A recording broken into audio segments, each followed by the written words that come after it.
I think this is one of the biggest medical announcements that this office has ever made, because we're talking about price reductions, as you'll see in a couple of minutes, that are incredible. For many years, Americans have paid the highest prices anywhere in the world for prescription drugs. They paid far more, 10 times, 13 times, 15 times more than other countries for the exact same product. A major reason is that the American consumers have been subsidizing research and development costs for the entire planet. They put all of that on us, and yet they were the beneficiaries too. So it's being changed as of today.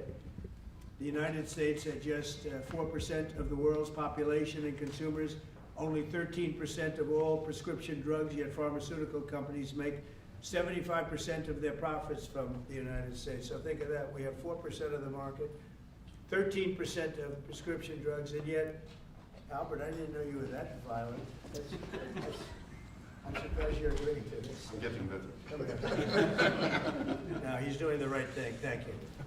And yet they make 75% of their profits from the American customers, so it's something.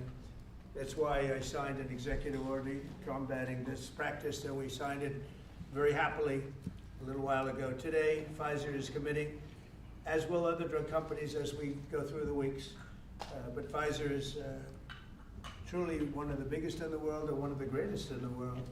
Today, Pfizer is committing to offer all of their prescription medications to Medicaid, and it will be at the most favored nation's prices. It's going to have a huge impact on bringing Medicaid costs down like nothing else. I told you that in my first term, I was so proud of the fact that for the first time in 28 years, drug prices came down. And I had a news conference that I explained it was 1/10 of 1%, but it was down.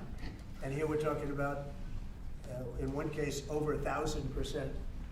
This is a critical step forward to our work and to improve healthcare, and hardworking, low-income Americans, especially low-income Americans, will be helped so greatly. In addition, Pfizer is agreeing to provide some of their most popular current medications to all consumers at heavily discounted prices of anywhere between 50 and even 100%, and that's off the price.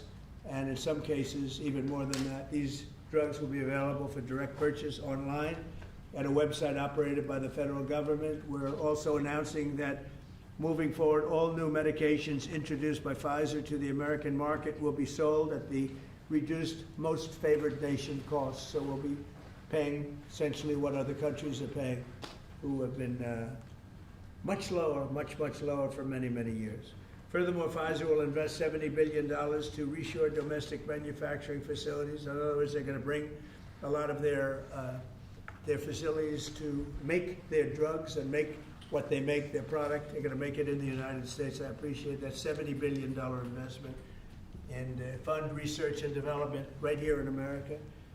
We're working with other major pharmaceutical companies to secure similar agreements. Everyone understands that the status quo where Americans pay more for drugs, prescription drugs, and they pay more than foreign countries who take advantage of us in many other ways, although not so many anymore. I think we've pretty well got that stopped, right? I think so. We've stopped that, but they took advantage of a lot of other precedents, that I can tell you. But we're making this pay to be very unacceptable, what they've done in the past. That's why my administration has also taken historic action to investigate the unfair and discriminatory trade practices of other countries that extort our pharmaceutical makers to shift costs onto the American consumer. They say, no, give us a price, a very low price, and just charge the American consumer, charge it to the U.S. The United States is done subsidizing the health care of the rest of the world. It's a big thing. I can't tell you how big this is. And I was all set to go on a first term, but then you had the COVID, and we had to focus on that. But I said, I want to get back here, because you're talking about 14, 15, 1,600% reductions in some cases. But by taking this bold step, we're ending the era of global price gouging at the expense of American families, and we're making America healthy again, which is our little theme for the people behind me. And I want to just ask Secretary Kennedy to come up, and we'll start, and we'll go through it with Oz and Klomp and Bourla and McCary, and we'll go through it, and if you have any questions. But this is a really big announcement. This is something that most people said was not doable. And other countries are going along because we told them that if you don't go along, They didn't have to go along, but if they didn't go along, we were going to put extra tariffs on those countries, and we were going to charge them the amount of money that they should be paying for the reduction in costs. So I think we had a pretty good negotiating position. So Bobby, I'd like you to speak about this, and what a great job, and thank you very much.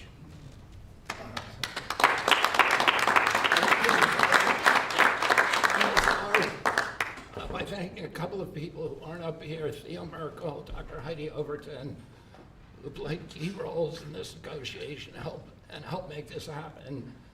And also Inma Hernandez, who's not up here, but John Brook and Chris Klump, who were the people who were negotiating, in some cases, I think including last night, 24 hours without any sleep.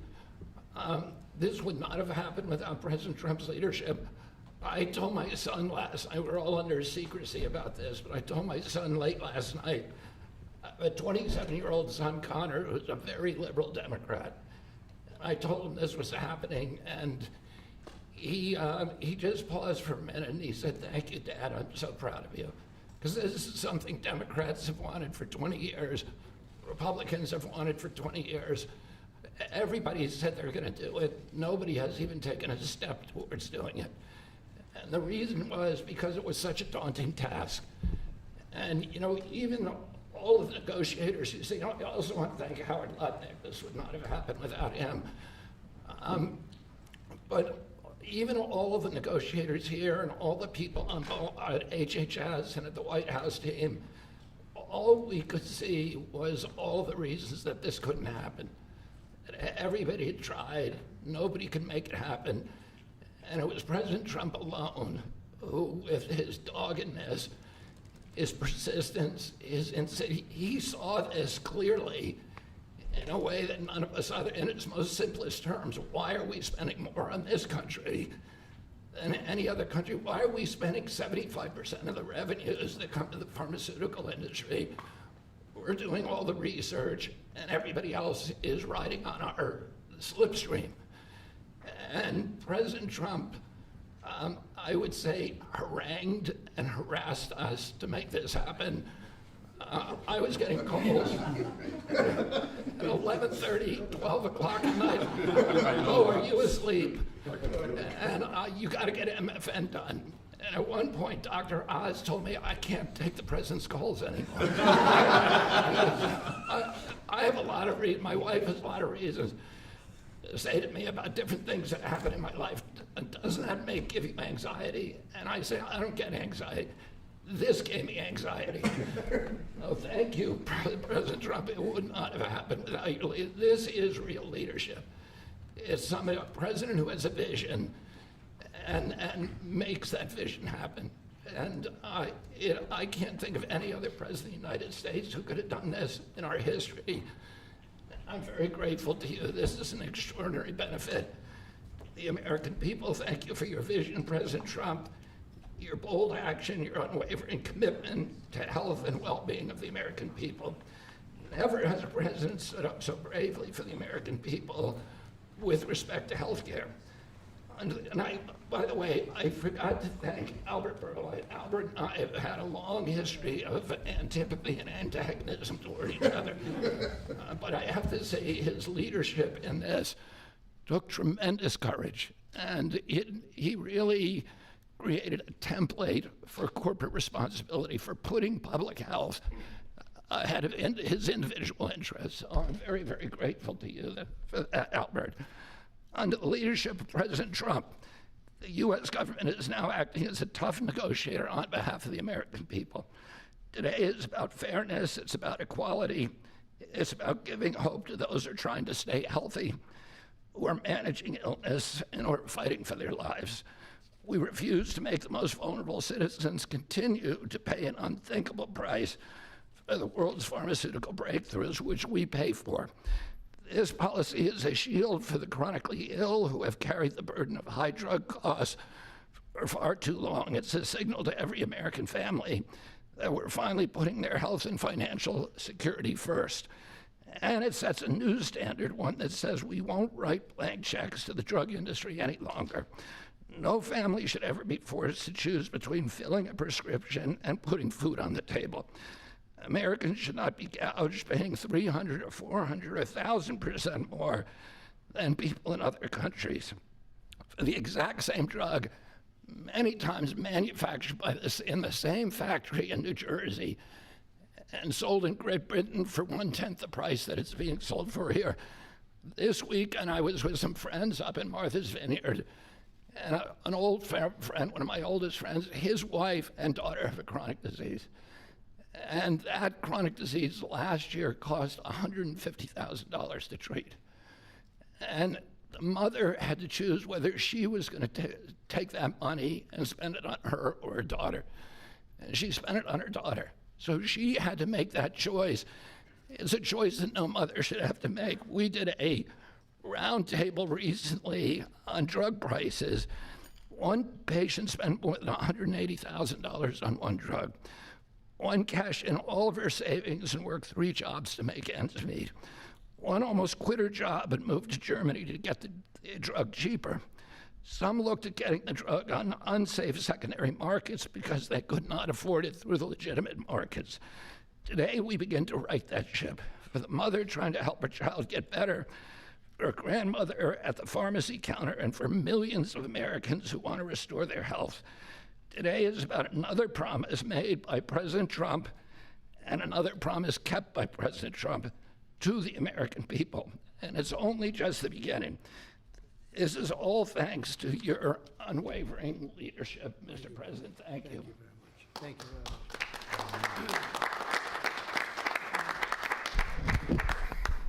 There is a fine line between vision and hallucination. People have to follow you for it to be a vision. And President Trump, you made a lot of people following you on an idea that most people thought was not possible, even remotely. And when we have that shared vision, and I'll speak to some of the people who are involved in this process because it was incredible effort that gives me great pride to serve in this administration.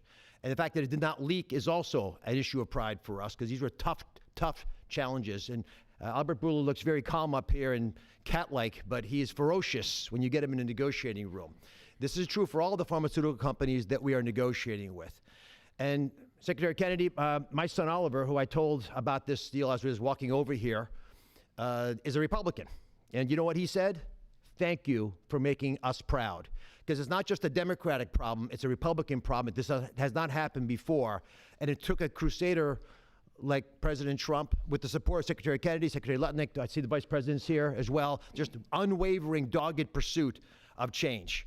And now I have to admit that I know the president has me on speed dial, and most of the time when he would call me, as Secretary Kennedy alluded to, it was about MFN, and he always had reasons why we needed to go faster and why people were being hurt today because we're allowing the kinds of pricing that had been tolerated for so many decades in America. The time of the day didn't matter, the day of the week didn't matter, and that's how the president was functioning. This was such an important part of what he saw as his legacy, which is why it brings such pride to all of us up here and many others to deliver it. And the laser focus that the president had on this, which he shared with me the day that I was nominated, that he nominated me for this position and has reminded me frequently since, made it a top priority for us as well at CMS. Now, to do this, you have to have tactics, not just vision, but tactics. And the first tactic the president shared was to introduce me to Albert Bourla. He took us to dinner with Secretary Kennedy, and he argued, and he's a great deal maker, as you know, that if you're going to make a deal of this scope, of this nature, you need trust. So the president lit the kindling, he got the embers going, but he needed us to nurture that beginning of a fire so they would blaze into what today we can announce as the grand deal, one of the greatest ever, certainly in the space of pharmaceuticals. I gained to respect Albert, and I'll tell you why in particular. It was because he recognized the dangerous problems facing so many Americans, that they had to choose between taking medications prescribed by their doctor that could be life-saving or shopping at the grocery store, paying for their kids a fundamentally important need that would be squeezed out because they couldn't compromise on drugs, or often worse, they compromise on the drugs. 1/3 of all prescriptions are not filled in the pharmacy because of this. We talked through the winter. We talked through the spring. We talked through the summer. And we got nowhere. We stalled. The industry is powerful. They're important. They have smart people. There's no reason for them to give the numbers that the president is articulating today. And you see these numbers on the charts around us. These are massive wins for the American people.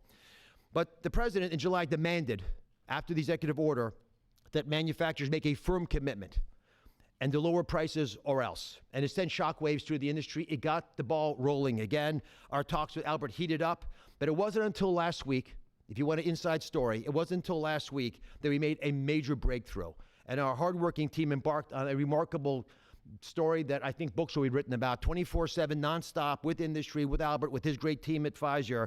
And with this partnership, we began to deal with the fundamental challenges we have, which is protecting medical advances for the future while at the same time securing the prices Americans want today.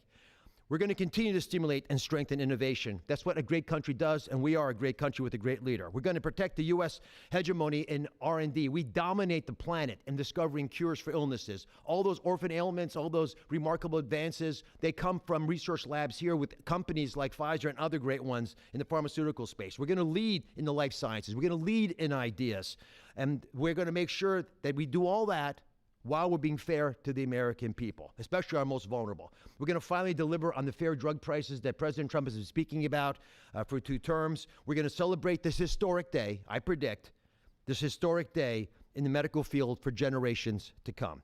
The heroic negotiators that I do feel compelled to mention, and Secretary Kennedy kindly also mentioned their names.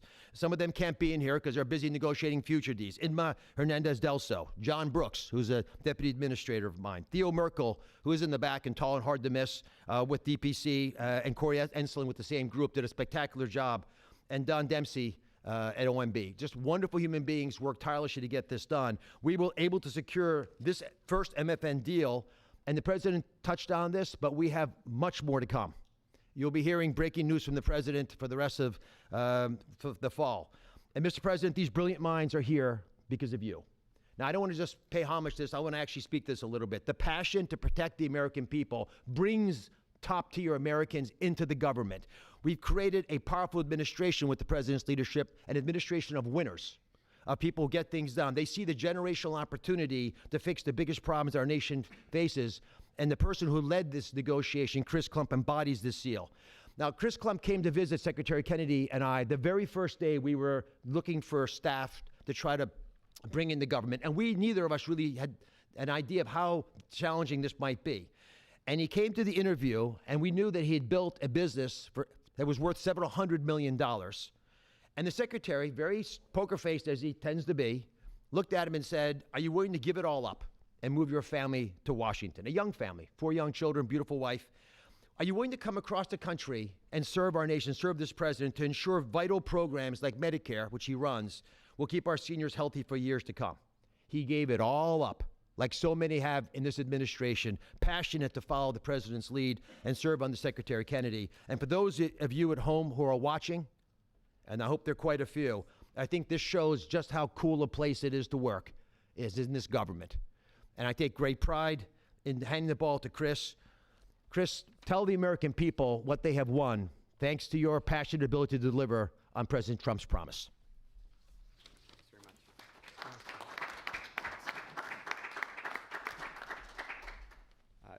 Thank you, Mr. President.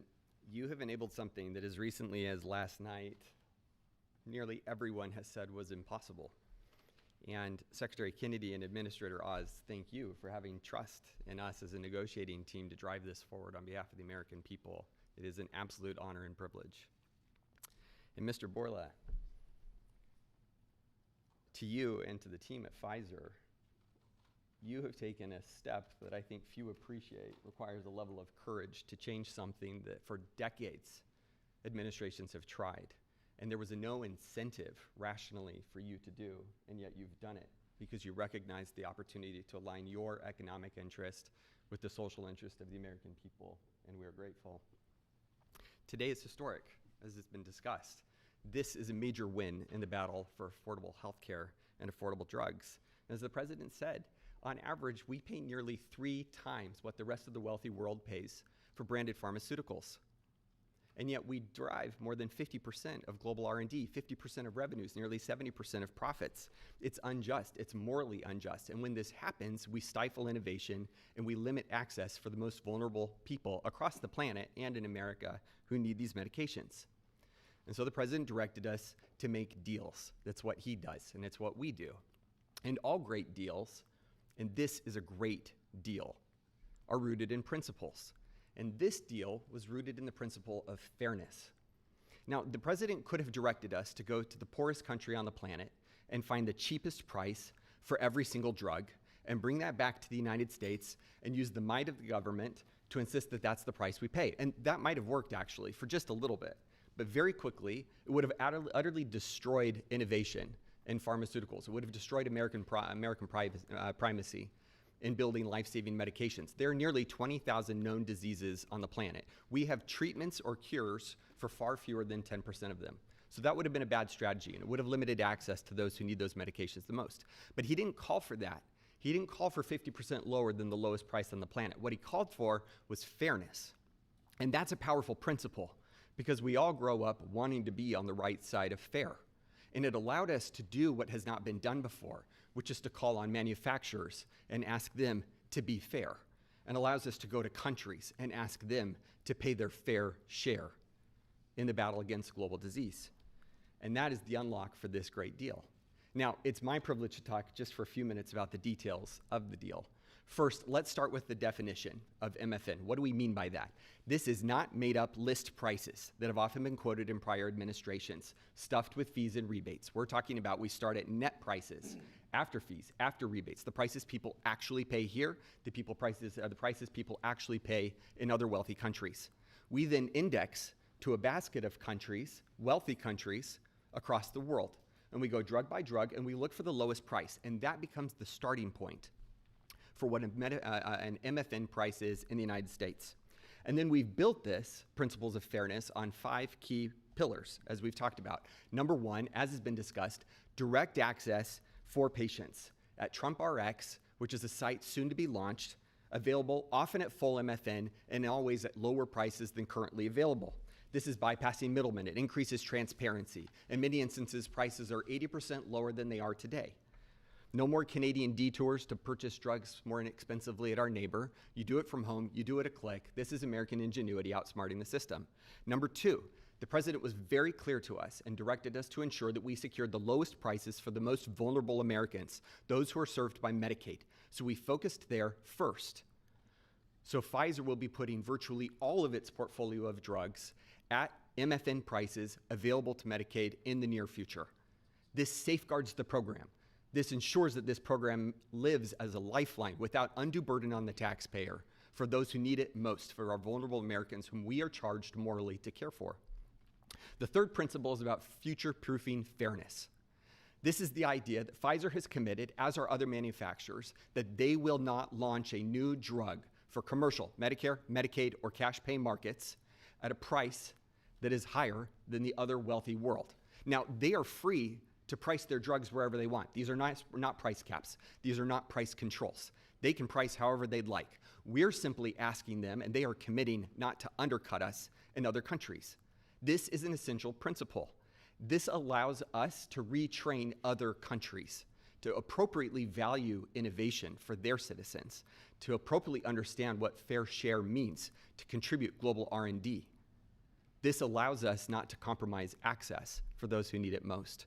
And this is a powerful commitment. The fourth principle is around shared savings.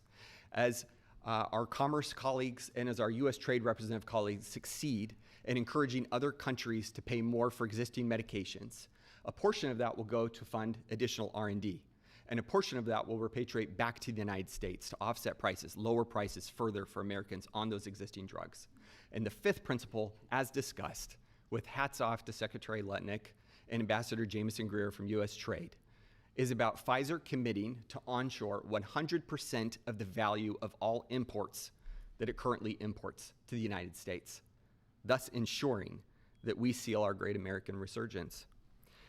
If you're watching this right now and you have been looking for evidence that this is a president who knows and cares about you, who is fighting for you, who is fighting for every American, this is Exhibit A. This is not an empty promise. It's not platitudes. It's not lacking a plan. These are hard contracts with teeth, lowering prices now that we will all feel. These are the most significant, historical, substantive, mathematically quantified price reductions in the history of our country in modern-day pharmaceuticals. I cannot thank you enough for your leadership in enabling this to happen. It is an absolute pleasure. The President has showed us that the impossible can be achieved, and that is what's happened today. God bless America. With that in mind,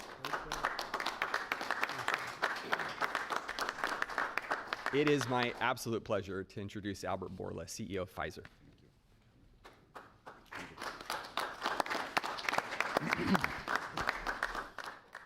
Mr. President, what an honor to be here today in this office to announce a landmark agreement.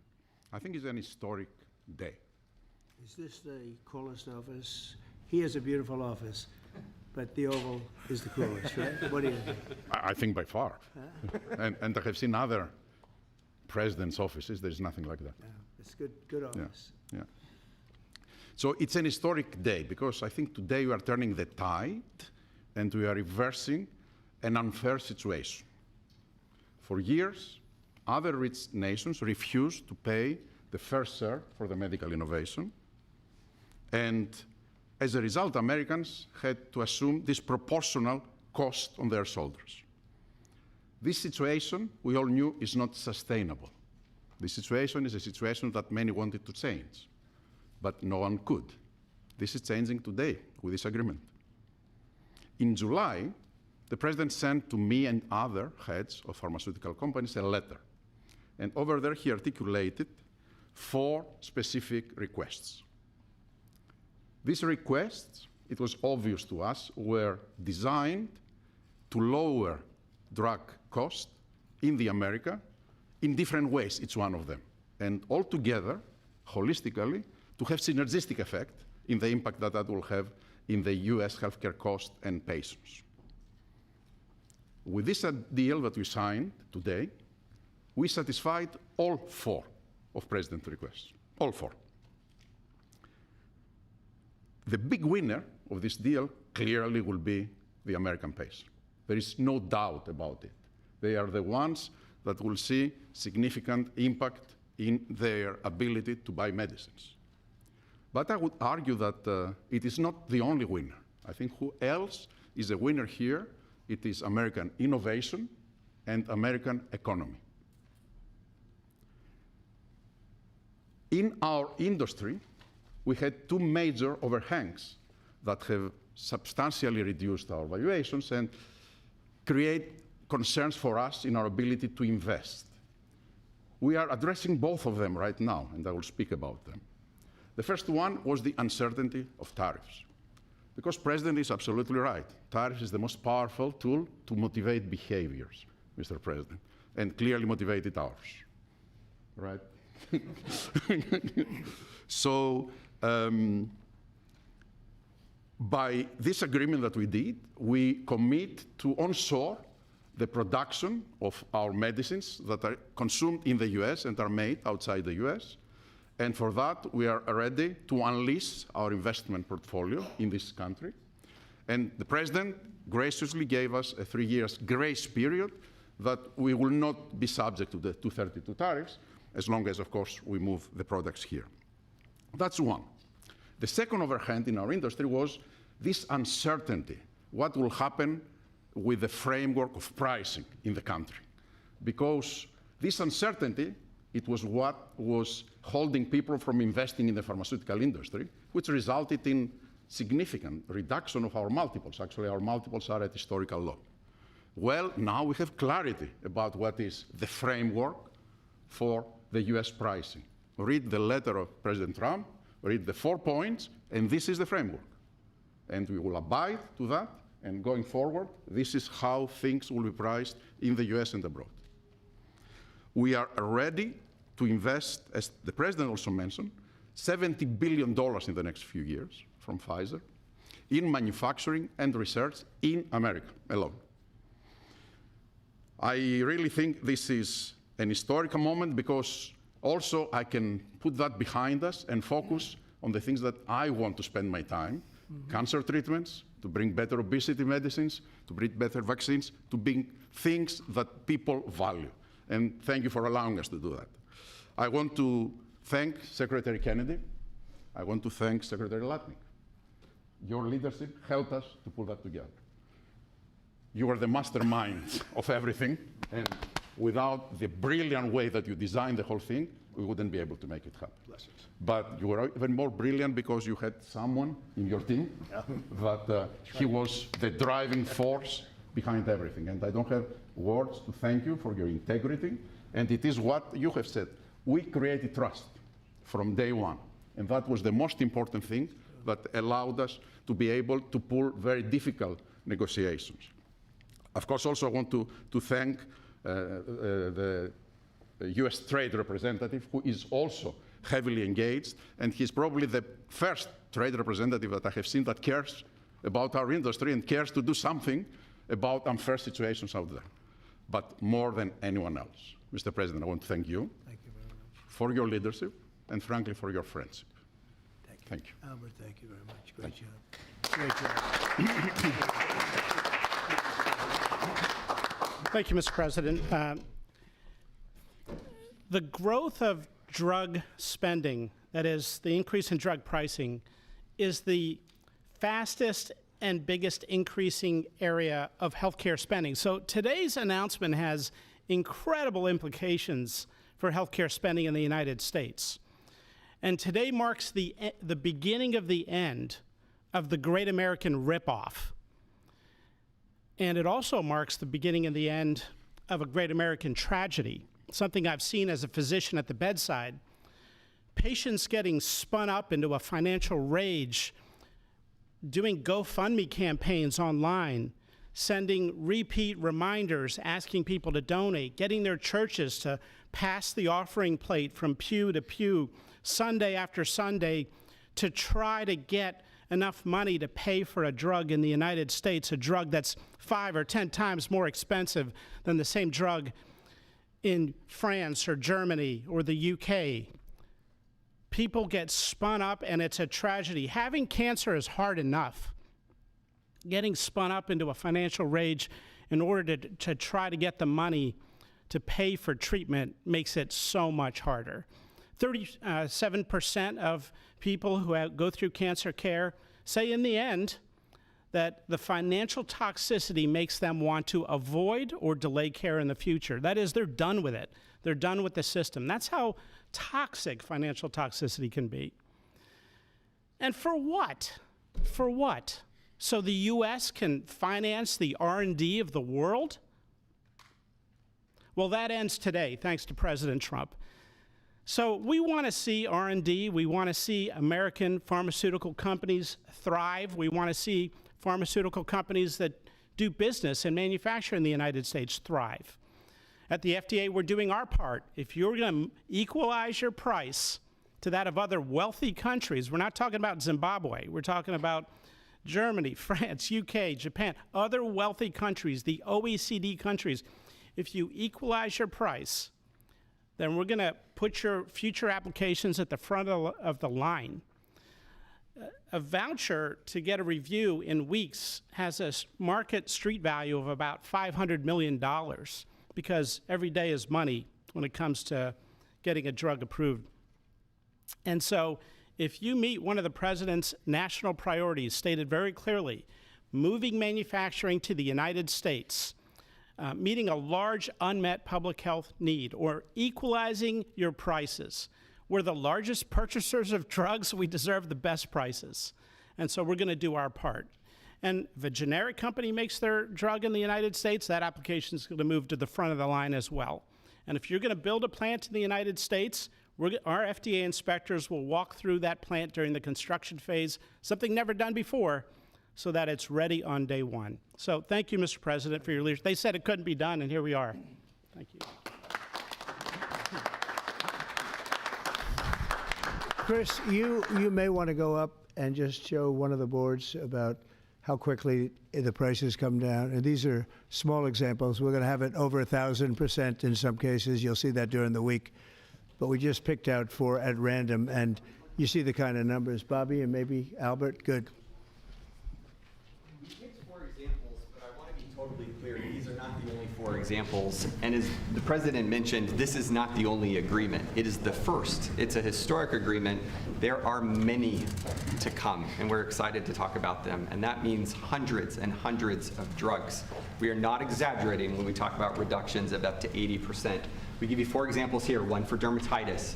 The new price at MFN results in 80% reduction to what's available today. One in postmenopausal osteoporosis, 85%. Migraines that affect so many Americans, 50% reductions. Rheumatoid arthritis, something my own mother struggled with, 40% reductions.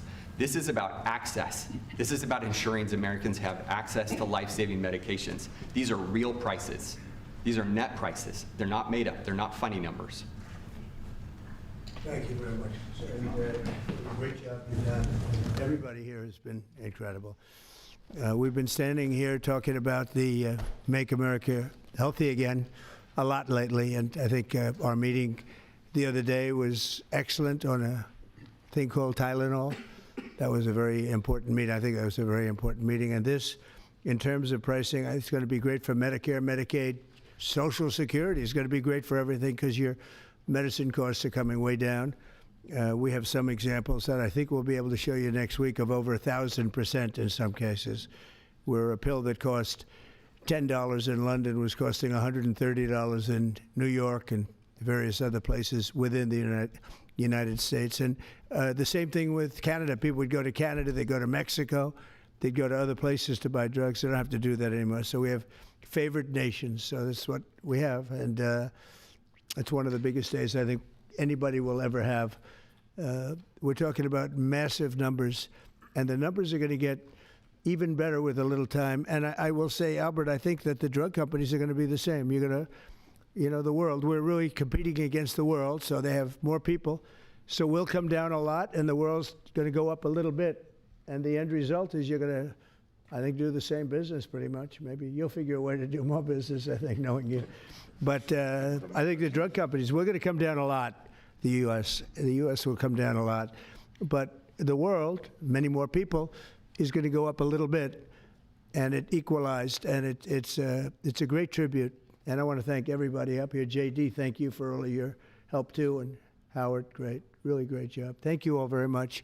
Do you have any questions? How about we focus on this? It's so big, let's focus on this. Mr. President, can you please give us a timeline? Yeah, Mr. President, first of all, this kind of goes along with your America First campaign promises for lowering health care costs.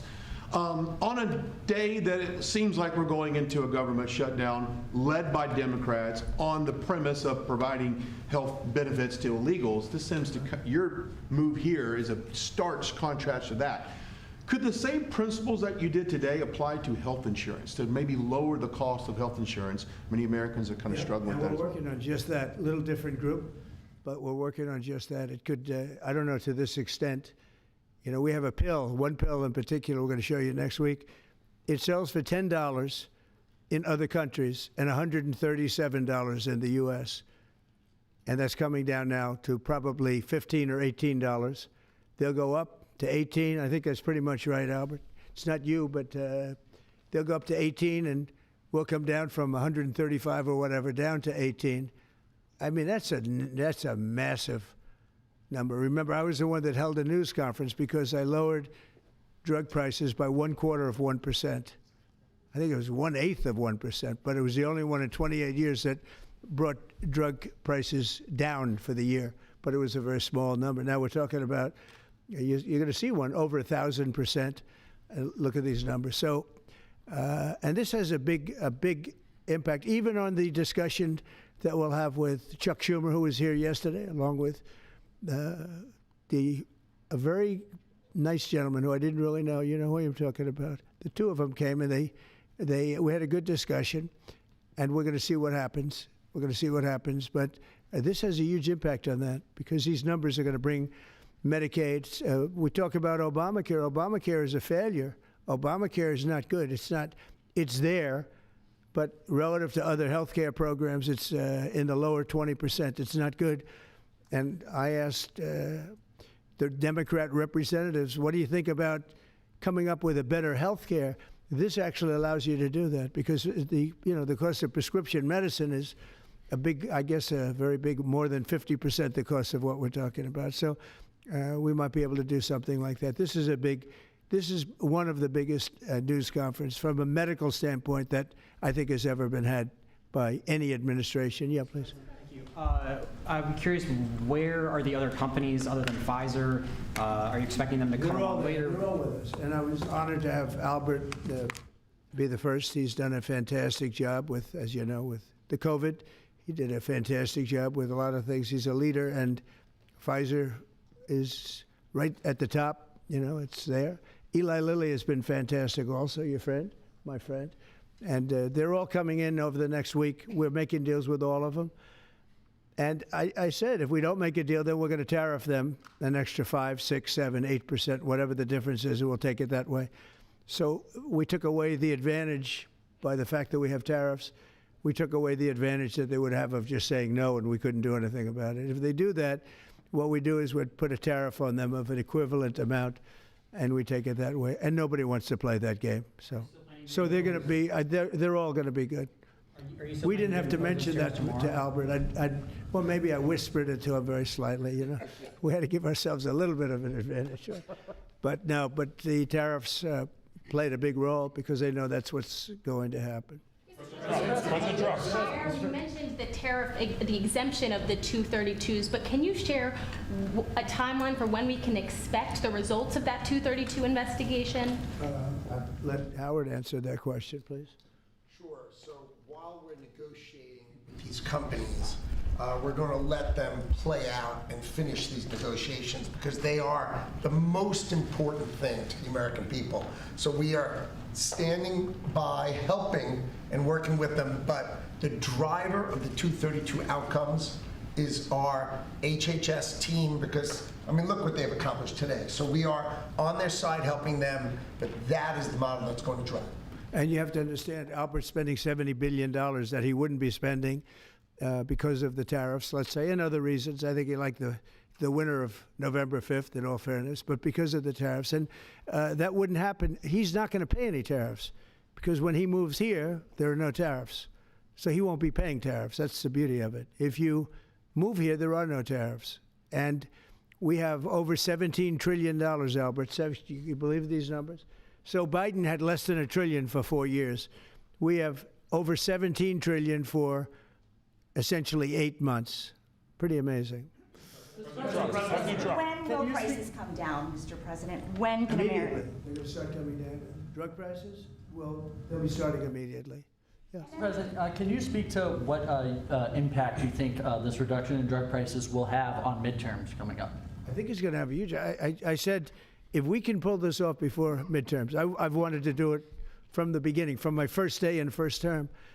And we were doing so well. We had the greatest economy we've ever had. Everything was good. And then we're ready to do this, which is complex and big. It's a big change. But what happened is COVID came, and we focused on COVID. We focused on COVID very hard with Albert, with the other companies, with everybody. Regeneron was a great thing. You know, we did a lot of therapeutics that were fantastic. And so we focused on that. And I said, if I pull this off again, the first thing I'm going to do, and you know, we've been working on this for 8 months. It's a very big deal. This is a big shock to the system. But it's not as much as I said. They're going to go up. The world is going to go up a little bit. We're going to come down a lot. But now it's fair. We're going to be paying the same thing. Yeah. President Trump, in your first term, when you cut the price of insulin, Biden later came in and tried to steal credit for that. Do you worry that the Democrats are going to try to steal credit for these historic cuts? I really appreciate your question because I did. I cut the price of insulin down to $35. And the problem is with many of these things, and in this case it's going to be pretty quick, but oftentimes you'll do something medically because of the process, and it won't be seen for 2 or 3 years. That happened also with, I could say 4 different things, but just if you talk about insulin, so it was 200, 300, 500, and you couldn't get it, and I got it down to 35. And I said, I hope I win the next election because otherwise whoever wins is going to take credit for it. Well, what happened is we did win the election. We did great. But unfortunately, it didn't work out that way from a practical standpoint. And Biden, when I saw him get up and take credit for the $35 and even less insulin, that was 1,000% lower than what it was just previous. Boy, I tell you, I didn't like it.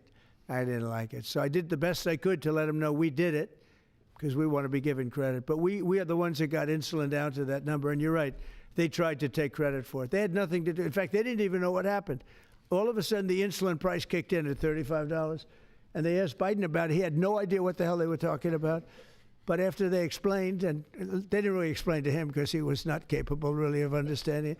But when they went out and talked about it, they acted like it was a great feat by Biden. It had nothing to do with him. And it continues, and we'll get it down even further. But insulin was, people weren't taking it, I would imagine. They couldn't take it. God bless you, Bobby. I hope I didn't catch COVID just there. Don't you have Paxlovid? What is it? Pax? He's got Paxlovid. Give me a Paxlovid immediately. While Nancy Pelosi is ignoring what you're doing for the American people, she's going after your administration for cutting taxpayer-funded healthcare for illegal aliens. Last night, Nancy Pelosi, she went on NBC last night, dropped a bunch of F-bombs, told Republicans to go F themselves. Has she lost her mind? We have done an unbelievable job medically. Just this, if you did nothing else, we've done a lot like the insulin, but just this, nobody can ever catch this. This is the biggest price reduction times, maybe 10 times, 15 times than has ever been given before. And this is going to have a huge impact. You know, as I said, Obamacare is not a good thing. It's been bad.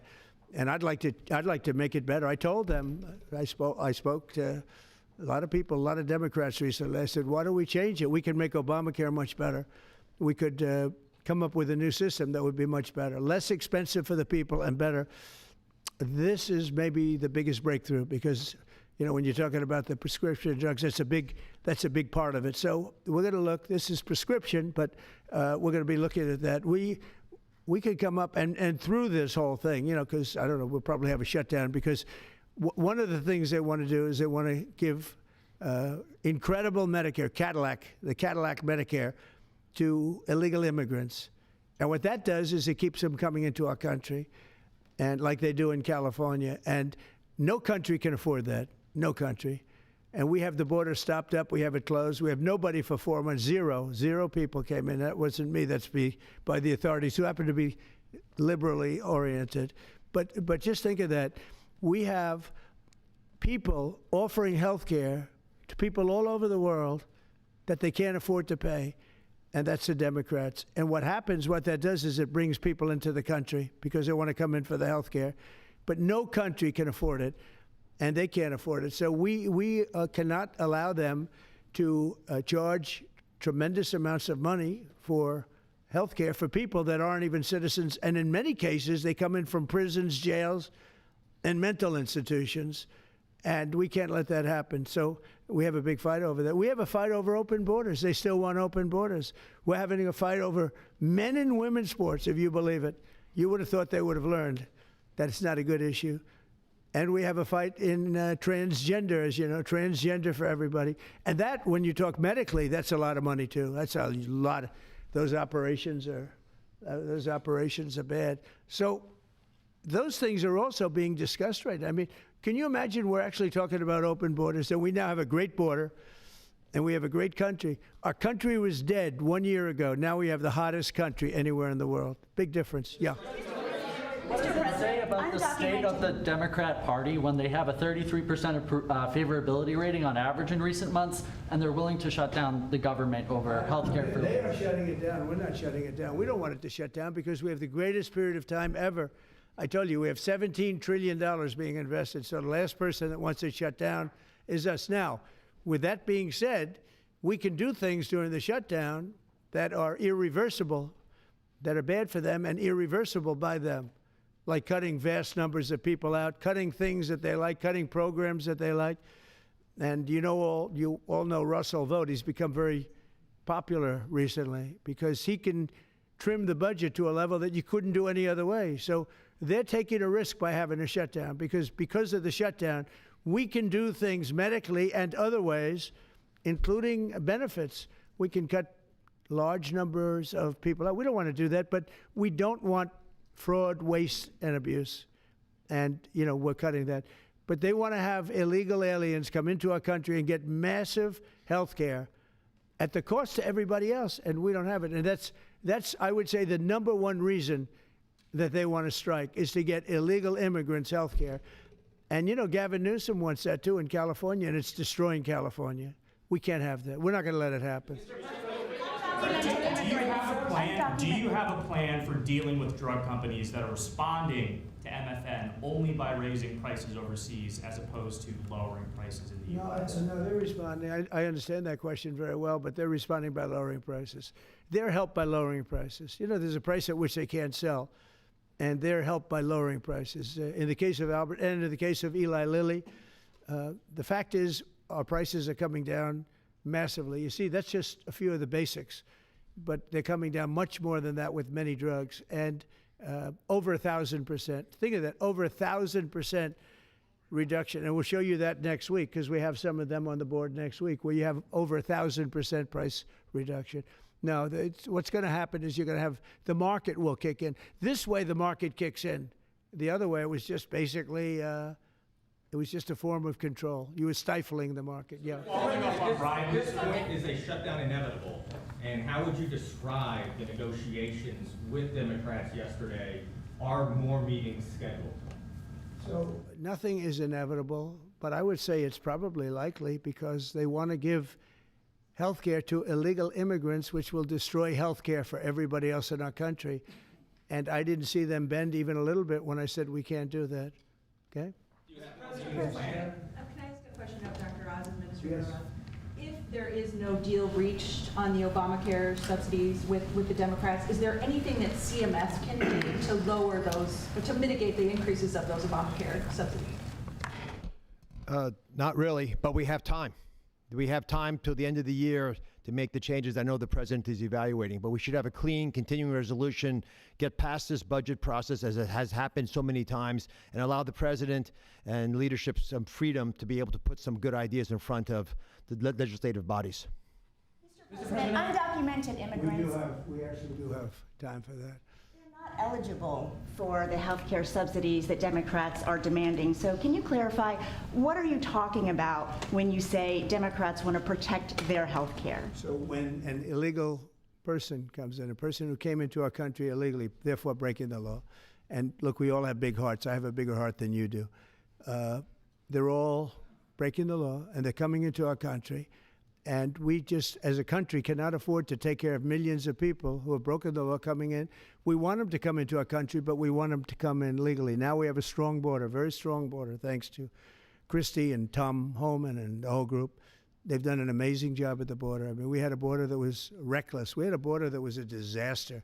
They were coming in by the millions. I say 25 million people. You're saying less, but I say 25 million people came in illegally. And no system can take care of the health care of all of those people that came in. Now, a lot of them have gone out. We have over 11,000 murderers. We got many of them out. Many of those people have been taken out of the country, brought back to where they came from. In some cases, put in prison because they're so dangerous. We don't want to take them out. We have to watch them. We don't want them coming back. But if you look at what's happened in Washington, D.C. right now, it is such a place. I just drove through it. And it's clean and nice and beautiful, and people are walking around and they're not afraid of being mugged. We haven't had murders. We haven't had anything happen in a long time. It took us 12 days to make it very good. It took us 20 days to make it beautiful. And now we're going to Memphis. But I think we should always keep a presence here, because if we don't keep a presence, it's going to come back never like it was, because we got rid of 1,700 career criminals. You know what that is? One career criminal can give you a lousy reputation for danger, because they commit many crimes a day in some cases. But Washington, D.C. is an unbelievable example of what can happen. And now we're going, as you know, to Memphis, which was very similar to Washington, very dangerous. And we're there, and we're working along very well with the governor, the mayor. A lot of these Democrat mayors, you know what they don't want to have us do well, because if we do well, it makes them look bad, and they shouldn't feel that way. If I were a Democrat and I was a governor or mayor, I'd be calling Trump. I'd say, get your troops over here, just help, because the mayor of Washington is getting a lot of credit for what we did, you know, a lot of credit. But the beauty is, isn't it nice, seriously, you walk down the street, you're not going to be mugged, you're not going to be hit. we had a meeting about 3-4 months ago, and I was saying to the media, how many of you people have been threatened or mugged or accosted during your walk to the White House? And they said, we don't walk to the White House anymore. But the answer was, remember, Brian, almost everybody's, oh, look at this guy. They even attacked this big, strong guy, right? Didn't you get attacked? Did you? But, yeah, just take a look at the other guy, right? What happened to the other guy? I don't know. Those other guys are pretty tough. They're tough with a gun in their hand, right? And, yeah, you were hit pretty hard. But almost everybody was. And now, nobody. Anybody been accosted in the last 3 weeks? If I would have said that 6 months ago, half the hands would have been raised out. No, we have a very safe city now. The country's going to be safe. We're doing one at a time, and we'll be going to Chicago. I told you this, our Union Pacific, head of the railroad. He knows this country very well. Started off as a very low-rung employee of the Union Pacific. He's now chairman. He came to me and he said, sir, save Chicago. It's a great city. It's going down fast. They had 11 people killed over the last couple of weeks. 11 people killed. 48 shot. That's not a city. It's a war zone. There's no city in the world like that. And then we have to listen to this Pritzker get up. I know him well. They threw him out of his business, and the family threw him out of the business because he's a loser. But we have to listen to Pritzker get up. He should call me and say, get the troops in. You ever hear that? 11 people over a week and a half killed. And I think it's 48, when you add it up, 48 people shot. And then I have to listen to a governor say how nice it is. It's a wonderful experience. Now, what is a wonderful experience is D.C. People are eating in the restaurants. They just opened 2 new restaurants, which hasn't worked in years. And we had it pretty good 4 years ago. We were just getting ready to do this, but we did it right. And, you know, we have a big victory in the Supreme Court. It's called merit. And so that includes the military. Our soldiers, did you see what they look like? These guys, they look like serious soldiers. They weren't playing games. And they went in there and they did a fantastic job. And Washington, D.C. is now a beautiful, safe city. The restaurants are thriving. The people are walking down the street holding their husband or their boyfriend's hand, and they're not worried about being raped or mugged or shot at. And it's been an amazing thing. And we'll do that in every city. We'll do them sort of one at a time. We'll do a couple at a time. And we have a tremendous force because, as you know, in recruitment numbers, when we put out, 2 years ago, when Biden would put out recruitment, nobody would join. Nobody wanted to be in the military. Nobody wanted to be police. It was just announced this morning. You probably saw my speech over with the military, with the generals, admirals. Record numbers of people signing up for the Navy, the Army, Air Force, Marines, Coast Guard, Space Force. I love Space Force. That was my baby. But we have record numbers of people signing up, and that includes police department, fire department. So, you know, it's been an amazing thing. Well, we're going to have another meeting next week on this. We have another great company coming in, similar kind of numbers. But we're going to show you some 1,000% drops in prices. There has never been anything like this in the history of medicine, and it's an honor. And Albert, I want to thank you, and I want to thank everybody behind me, because you are a great team. We have a great team. Everybody says you have a great cabinet. It's a great team. So thank you, Bobby. Thank you very much. Thank you, everybody. What's the company next week? Let's go. We have an update on IVF coming, sir. Thank you, Brad. Weight loss drugs? Thank you, Brad. Are the weight loss drugs? Weight loss?